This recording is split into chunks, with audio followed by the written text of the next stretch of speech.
Embracing the anti-Semitism, talk about that, J.D. Vance. That's essentially the question here. Yeah, a couple of different things. First of all, I'm asked all the time, how do you stop the crazy stuff that's going on college campuses or sometimes even on America's city streets? It's really simple. Enforce the law, right? I mean, you've got a First Amendment right to say whatever you want, even if I think that it's crazy. You know what you don't have a First Amendment right to do is harass your fellow students and prevent them from going to class. You know what you don't have the First Amendment right to do? To set up tent encampments all across America's cities, turn them into garbage dumps. Let's tear those things down and get the people in those places back to work. And one of the things I love about President Trump's Israel policy, about his foreign policy, period, is that he's not just tough, he's smart. And you hear Republicans, we talk a lot about this, rightfully so. Donald Trump was tough, the world feared him. That was definitely true. You know what else Donald Trump was? He was smart. He conducted American diplomacy, and he recognized that when America uses diplomacy, we sometimes get a lot more out of it than if we go and just send a bunch of Marines into a place that they shouldn't be to begin with. And let me give you an example. So, the Abraham Accords. Doesn't get enough credit for it. A huge deal for Israel, a huge deal for the United States of America. Here's what President Trump is saying. Allow Israel to create regional alliances with all the Arab states in that region of the world. They can serve as a counterbalance to Iran. Peace, alliances, not sending Americans off to fight in a stupid war, but preventing the stupid war from ever happening to begin with. That's the Donald J. Trump approach. And man, it worked. So if you want to empower Israel and you want to allow America to focus on China, allow the Israelis to focus on Iran, right? Let them finish this war. Let them get it over as quickly as possible, destroy Hamas as a fighting force, and then they can figure out what to do from there. America has got to make it easier for our allies to finish this war. Kamala Harris wants to prolong it. Doesn't make an ounce of sense. I love that. Here's a question from Hayden. With rising costs on everything, daycare is very expensive. Yep. We pay $725 a month for it, and that's the lowest we've found in this area. What can we do about lowering the cost of daycare? Hayden, obviously a working family, and it's very hard for working families to get by. How will we lower the cost of daycare? Such an important question, Charlie. And I think one of the things that we can do is make it easier for family models to choose, or for families to choose whatever model they want, right? So one of the ways that you might be able to relieve a little bit of pressure on people who are paying so much for daycare is make it so that maybe like grandma or grandpa wants to help out a little bit more. Or maybe there's an aunt or uncle that wants to help out a little bit more. If that happens, you relieve some of the pressure on all the resources that we're spending in daycare. Now, you talk about just daycare. Let's say you don't have somebody who can provide that extra set of hands. What we've got to do is actually empower people to get trained in the skills that they need for the 21st century. We've got a lot of people who love kids, who would love to take care of kids, but they can't, either because they don't have access to the education that they need, or maybe more importantly, because the state government says you're not allowed to take care of children unless you have some ridiculous certification that has nothing to do with taking care of kids. So empower people to get the skills they need. Don't force every early child care specialist to go and get a 6-year college degree where they've got a whole lot of debt and Americans are much poorer because they're paying out the wazoo for daycare.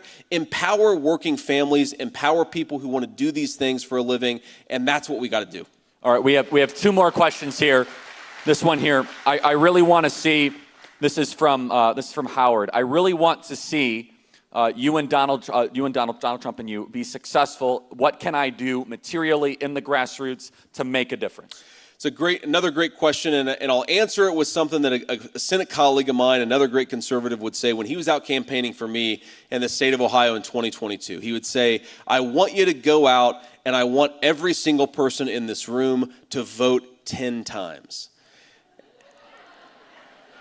And because it's a Republican audience, people sort of shifted uneasily in their seats. And we are in Maricopa County, though, Charlie. So, but people said, look, we're Republicans. We don't vote 10 times. We just vote once. Well, here's the way that you can vote 10 times legally. You take yourself, 9 of your friends and family, and make sure they get to the polls on or before Election Day. That is the way that Republicans vote 10 times. And you said it exactly right. If just the people in this room got 5 of their friends to go and cast ballots, that would be the winning margin in 2020. We have the ability to do it, but we can't let our foot off the gas. Every single day, encourage people to go vote. Post on social media. If you see some dishonest crap on social media, correct it. Push back against That's it. exactly We're never right. going to have the media. We're never going to have the elites. We're never going to have the globalists, but we have the power of the people only if we use it. Yes, and we here at Turning Point Action and Turning Point PAC exist to make it easier for you to make a difference in this election. If you want to go find 100 new voters, if everyone here did commit 100, it is the least you can do. And here in Arizona, it makes a massive, massive, major difference. JD, final question here. We got a bunch of questions here. How can all of us be praying for you and supporting you? The grind is on. The spiritual war is on right now. We know you love this country. You've been thrown into this. Just so everyone knows, JD Vance did not know he was going to be the VP selection truly until literally when it happened, right? That's basically right. Yeah. Monday afternoon, about an hour before. Yeah, an hour before. The president called me, yeah. Yeah, and so he's just been thrown into this, and I think he's been doing such a great job, and I just want to encourage him, right? Such a great job.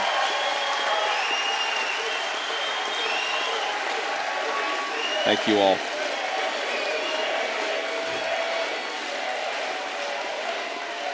Well, let me give three answers to that question, Charlie. So first of all, and some of the kind pastors that we met with earlier, thank you guys, and thanks for hosting us in this beautiful church. But they asked me this question, and I'll give a three-part answer just like I gave to them. Number one, the thing I most need is courage and wisdom. Wisdom to know the path and courage to walk the path. So if you can pray for that for me, I would appreciate it. We're out there doing... we're trying to do the Lord's work every day. We're trying to persuade people. I need courage and wisdom. That's what I most need. For my wife, I'd ask, this is the second part. For my wife, I'd ask you all just to pray for strength and patience for my wife. She is an unbelievable person. I don't know if you saw her at the RNC. She did a great job. I told my team, never make me follow my wife again because, you want to follow somebody who's worse than you, not better than you. And she just did such a good job, and I was so proud of her. But she needs strength. Look, she's not a political person. She doesn't like politics. She said before I got involved, she said, well, I think politics, pretty much everybody's a scumbag. And, well, honey, you're right. All but like 5 people. But I think she's been such a trooper about this, and she's been going out and doing her interviews. Please pray for strength and for courage for my wife. And the final thing is just pray for my kids that they're as insulated from this as possible because they're so sweet.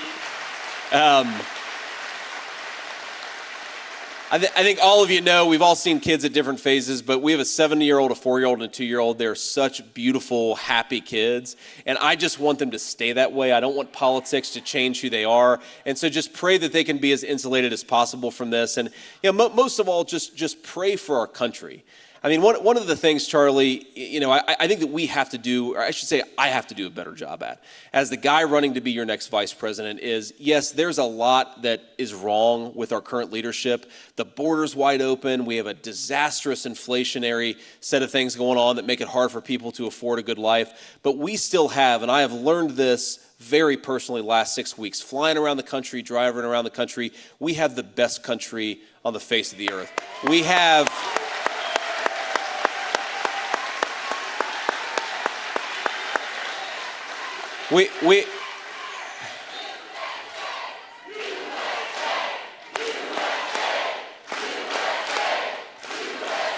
But thank you all. We have the most beautiful country. We have the best natural resources. We have the best workers, the best traditions, the best history.